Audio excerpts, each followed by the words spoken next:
Thanks, Jack. Well, our hunter education, shooting, and archery programs at schools here in Oklahoma and across the nation now at risk. Some advocates worry they are. Fox 25's Tom Ferguson joins us now. So, Tom, what is sparking these concerns? Wayne and Wendy, advocates tell us how the U.S. Education Department is interpreting a recently passed law is taking policy in a direction it wasn't meant to. I killed that deer in southeast Oklahoma. Rick Nolan is an avid sportsman. He's head of Oklahoma Hunters and Anglers and teaches turkey and deer hunting classes at Yukon Junior High. So many of those kids just don't have the opportunity because mom and dad don't hunt.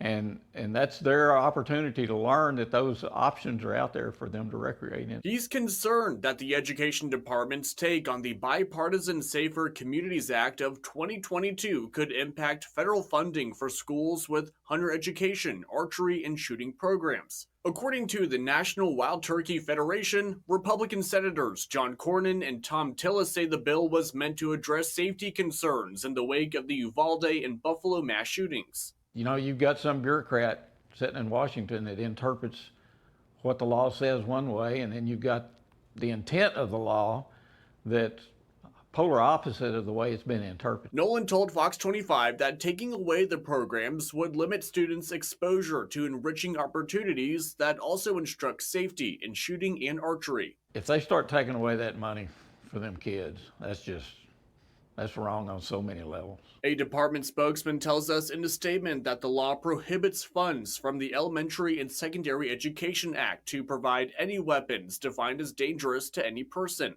The agency adding, quote, "The department continues to implement the law as developed by Congress and continues to be open to engagement from members regarding changes to this statutory language." Us old guys like me, it's not going to be very many more years until I'm too old to go. And if I don't replace myself with somebody coming up behind me, that's a trajectory that's not going to have long-term positive impacts for the sport. Nolan telling me lawmakers in Washington may need to revisit the legislation to make sure hunting and archery programs aren't caught up in it. Now, sportsmen should get in touch with their representatives with their concerns. Reporting live, Tom Ferguson, back to you.